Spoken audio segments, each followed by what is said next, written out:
Hey guys, and welcome back to Battlefront updates and some more Star Wars gaming news. I mostly want to focus on Star Wars Squadrons today, but also a little bit on Battlefront 2 and the Petition. But let's jump straight into the Star Wars Squadrons news, as we've got quite a lot of comments from Jay, the community manager, as well as Ian, the creative director, and a few more snippets from some interviews as well. So I'm gonna start off right there with a hardcore mode, because when they were talking to IGN, they revealed that there's going to be a hardcore mode for Star Wars Squadrons where you can turn off the UI and it will force you to rely on the ship instruments. I'm going to talk a little bit about the ship instruments later, as Jay clarified exactly what you can see in the cockpit and what the different instruments will do. But this hardcore mode will also hide the player cosmetics and keep it authentic to the movies. It's still a little bit unclear if this is just going to be a client-side change or if it's going to be an actual separate hardcore mode where everyone will be forced to play this way. I hope that's going to be the case, as otherwise it will obviously be a little bit unfair to those who keeps the UI on. Jay was asked out on Discord if you can change your race in the game, which is obviously pretty obvious, but he said yes, there's a bunch of pilot options that you can change on the fly. We'll get more into those later, and this was something that was, well, I guess you could say teased in the official gameplay and reveal trailer, as you can see various races on the Rebel side that I'm assuming you will all be able to choose from. I'm not sure if you will be able to customize your custom campaign pilot with different races as well, or if that's going to be strictly a human. But it would be really nice if you can customize that the same way as you can with your multiplayer character. Jay commented a little bit on how the fleet battle is going to work out, and if you can actually assault the capital ship even if you haven't pushed that far in the tug-of-war mechanics. And he said that yes, but they have anti-starfighter cannons that will typically prevent you from getting to the flagship, since you'll be their only target in range. It becomes a lot easier when there are a lot of other fighters for them to shoot at. So this hints towards the fact that it could be a little bit like a MOBA, where you can push the lane back and forth, but you can try to assault their final base if you want to, but you're probably gonna die in half a second if you don't have your creeps with you, which in this case will be the AI starfighters. So it seems like the AI starfighters are not just gonna be there to fill out the actual game mode, but that they will play a big role in actually pushing and attacking that flagship, as without them you will get shot down by those anti-starfighter cannons in a matter of seconds. So maybe someone will figure out some type of epic maneuver where you can actually dodge those cannons and still assault the flagship even if you haven't pushed to that phase yet.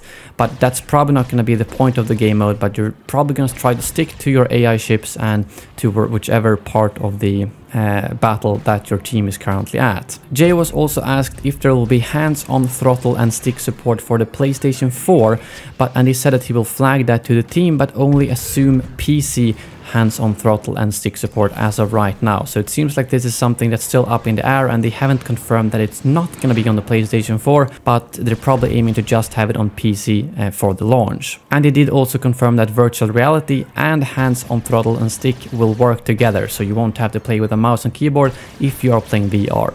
So for the ultimate experience, you'll obviously need both a VR headset and some type of hands-on throttle and stick. Moving on to what I mentioned earlier, the cockpit. Jay actually explained quite in depth here what all the instruments in this image actually means. And starting off by the top left one being the sensor. It doesn't say much more than that, but it's probably going to be where you can detect enemy and friendly ships. And then for the lower left you have the speed, and these blue little icons you can see here is your regular speed, and then these yellow lines is going to be your speed boost charges that I'm not sure how many you have and if they recharge after time, or if you can only use them a limited amount of time every time you spawn in. And then in the upper left you have what you might recognize from the movies, the targeting computer, showcasing the enemy ship type and hull integrity. And the left of the center you have the pips/power outputs showcasing engines, lasers and shields in that order.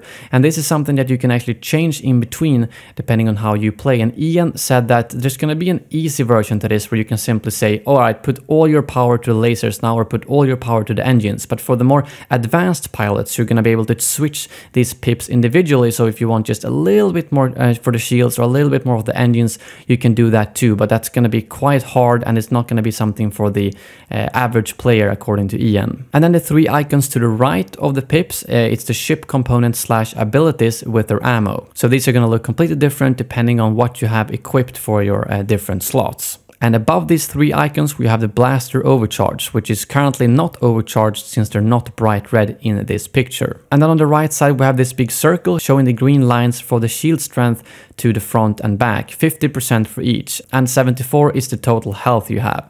And then to the right of that you have these small semicircles, which is basically the shield focus. So currently, like it is in the image, you have them balanced from front to back. But if you want to, you can put all your shields to the back or all your shields to the front, depending on what kind of situation you're in. So this might be how it looks if you play in the hardcore mode. I'm not exactly sure how the UI is going to look and if it's going to replace any of this stuff if you just play the normal mode.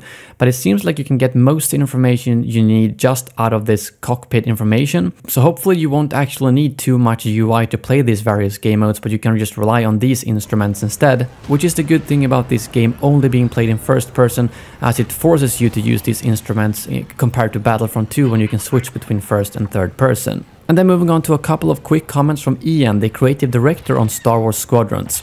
He tweeted out the following saying, "Got blown to bits on an attack run today, 100% my fault for not using the vote and weave." And apparently the vote and weave is not an actual ability or something, but it's just another word for the corkscrew avoid, like many of you have seen in the movies, and the vote and weave is a term that the Imperial elite pilots have been using. He also responded a little bit on how the music is going to work in the game, saying that it's going to be dynamic and multi-layered, especially in fleet battles, but the quality is a wee bit better than MIDE. So music is obviously very important and has also been something that's been very good in Battlefront 2. Unfortunately, for copyright reasons, a lot of people who are recording have to mute the music in the game, but I feel like in these fleet battles it might actually be worth keeping that music on, as just a quiet battle in space will probably feel a little bit strange. But those are all the Star Wars Squadrons news for now. Now I just wanted to quickly go over to Battlefront 2 and the petition that is still going strong, with 108,000 people have signed it for continued support. But I think as of right now people really need to let go, because a lot of people in the community are starting to get annoyed that people are spamming this petition all over the place on the official posts, and especially on the Star Wars Squadron stuff. The reality is that they're unfortunately not gonna start up Battlefront 2 support again. They've already made their decision. Battlefront 2 is over and done with, unfortunately, and a lot of us obviously disagree with that decision and are very disappointed, but just spamming this petition all over the place is not gonna help anyone. So as much as this is still a big petition with 108,000, it's not gonna make a difference to whether or not they decide to support the game. They've already taken that decision and unfortunately put all the developers on the new Battlefield game. Hopefully sometime in the future we will get a new Battlefront game, but as of right now we really have no idea. But like I mentioned in an earlier video, EA did say that they are looking to double down on making more Star Wars games, as they've had a very positive response, obviously both from Star Wars Squadrons reveal, Fallen Order most importantly, and Battlefront 2's kind of revival. So hopefully, if we're lucky, we are getting another Battlefront game at some point, but I think they first need to renegotiate the actual Star Wars EA deal, as that one expires in just a couple of years from now, so they would need more time than that to create a brand new game of that scale. But that brings this video to an end. Thank you very much for watching, and as always, may the Force be with you.